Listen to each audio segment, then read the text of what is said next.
това видео ще ти кажа защо повечето хора ще си останат бедни, въпреки че работят цял живот. Не защото са глупави, а защото вярват в една лъжа. Ако и ти си я чувал, гледай до край, защото това видео няма да ти хареса, но може да ти спести години загубено време. И следвай мечтите си. Да, следвай мечтите си. Най-удобната лъжа, измислена някога.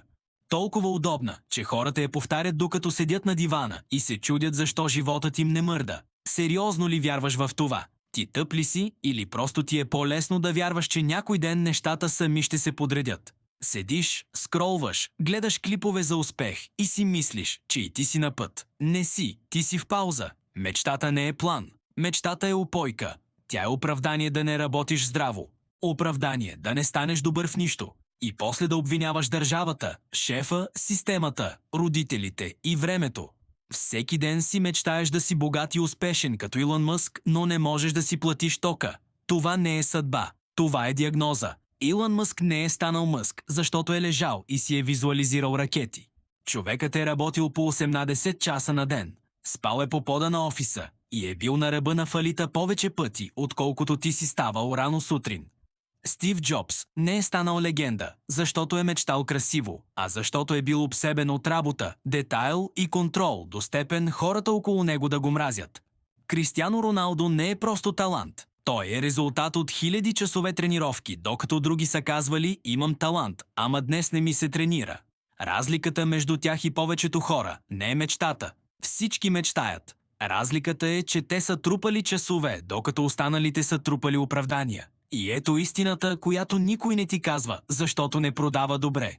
За да станеш наистина добър в една област, ти трябват поне 10 000 часа практика. Не 10 000 мисли, не 10 000 желания. 10 000 часа реален, скучен, повтарящ се труд. Това не е мотивационен цитат. Това е математика.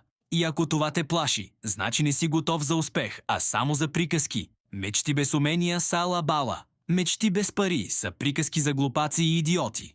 Извинявай, но ако някой не ти го каже директно, ще си изгубиш живота в чакане. Хората не плащат за мечти. Хората плащат за компетентност. За човек, който може нещо конкретно и го прави по-добре от останалите. Истината е още по-гадна. Ако си среден в това, което правиш, ще живееш среден живот. Ако учиш от дъжд на вятър, ще получаваш пари от дъжд на вятър.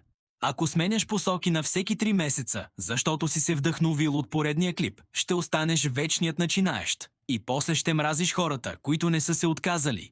И сега внимавай, защото тук идва хубавата част. Истинската мотивация. Тази, която не е сладка, но работи. Не е нужно да си гений.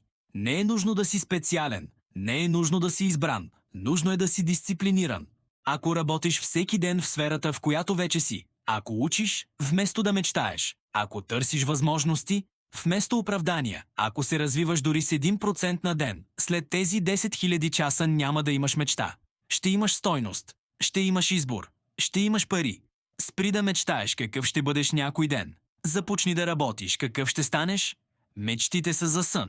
Успехът е за будни хора. Това беше първата лъжа, която ни продават. В този канал ги разбиваме една по една. Ако искаш реалност, а не приказки, абонирай се. Следващата лъжа е още по-удобна за мързеливия ум.